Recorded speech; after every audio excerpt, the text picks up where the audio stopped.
एक हदीस को सीखी मश्क के लिए मिस्र का सफर फरमाया। उक़बा इब्न आमिर गवर्नर थे मिस्र के। मिस्र के गवर्नर उक़बा इब्न आमिर जब वो हदीस पढ़ी आपने पढ़ी थी हुज़ूर सल्लल्लाहु अलैहि वसल्लम ने, तो दो ही सहाबी थे, दो हम सब दो क्लास फेलो थे, लिहाजा मदीने से सफर किया। हजरत अबू अय्यूब अंसारी रजी अल्लाह ताला अन्हु ने जाकर मिस्र में तशरीफ ले गए और फरमाया है उक़बा इब्न आमिर वो हदीस जो सुनाई थी हुज़ूर सल्लल्लाहु अलैहि वसल्लम ने, उस वक्त हम ही तुम थे, कोई नहीं था, आओ उसका दौर कर लें ताकि कहीं सबक भूल न गया हो।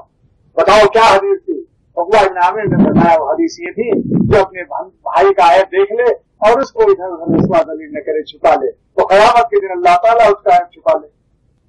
ये हदीस, इसको सीखने के लिए, इस हदीस को सीखने के लिए मदीने से मिस्र गए और उक़बा इब्न आमिर से जब दौर कर लिया तो खाना भी नहीं खाया, उठने को घुमाया, फरमाया जल्दी मदीने जाता हूँ, कहीं मौत ना आ जाए, मुझे मदीने की मौत चाहिए। देखो हमारे डर की कि जल्दी से चलें, जल्दी से मदीने पहुंच जाए। मदीने के बगैर बेचैन हो गए। हज़रत उमर रज़ी अल्लाह ताला अन्हु दुआ किया करते, अल्लाह हमरज़ुक़नी शहादतन फी सबीलिक, अल्लाह अपनी रास्ते में मुझे शहादत दे, वजअल क़ब्री फी बलद रसूलिक, और मेरी कब्र अपने रसूल के शहर में बना दे।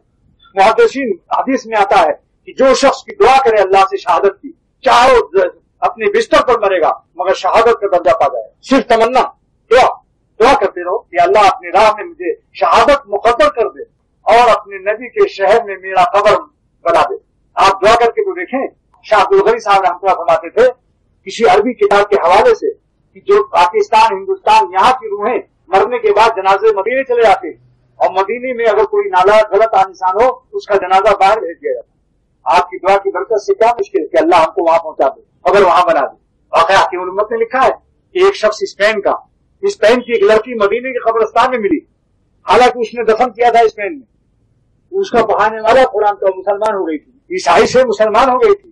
तो जिस मौलवी ने उसको कुरान पढ़ाया था उसने देखा मदीने की कब्र में वो लेटी हुई है और वहां एक आलिम दफन हुए थे, उनको जाकर देखा तो स्पेन के कब्रिस्तान में थे।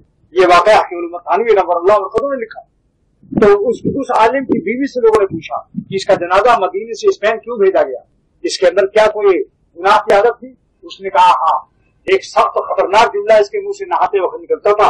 सोहबत के बाद जब नहाता था तो कहता था मोहम्मद सल्लल्लाहु अलैहि वसल्लम के दीन में नहाने की मुसीबत बहुत सख्त है, इससे अच्छा ईसाइयों का मजहब है जहाँ गुस्ल जनाबत सोहबत के बाद गुस्ल फर्जी नहीं होता।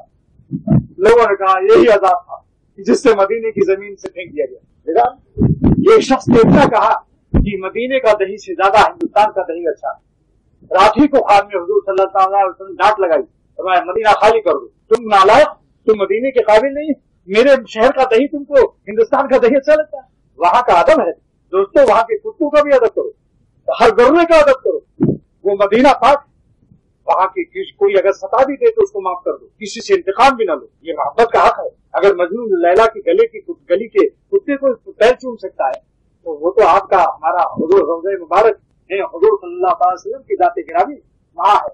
इसीलिए इमाम मालिक रहमतुल्लाह फरमाते हैं जो रौज़े मुबारक पर हाजिरी देकर अपने मुल्कों में जाए तो ये न कहे कि मैंने कब्र की ज़ियारत की, ये कहे ज़ुरतुन नबी सल्लल्लाहु अलैहि वसल्लम, हमने हुजूर सल्लल्लाहु अलैहि वसल्लम की ज़ियारत की। तो वो हुजूर सल्लल्लाहु अलैहि वसल्लम फरमाते हैं जिसने मेरी कब्र की ज़ियारत की उसने मेरी ज़ियारत की। मन ज़ारा कब्री फक़द ज़ारनी, जिसने मेरी कब्र पर हाजिरी दी और उसने मेरी ज़ियारत कर दी। और जहां आपका जिस्म मुबारक रखा हुआ है, जहां आपका जिस्म मुबारक जितनी जमीन पर है अर्श आदम से वो अफजल है। तमाम उलमा का इस पर इत्तेफाक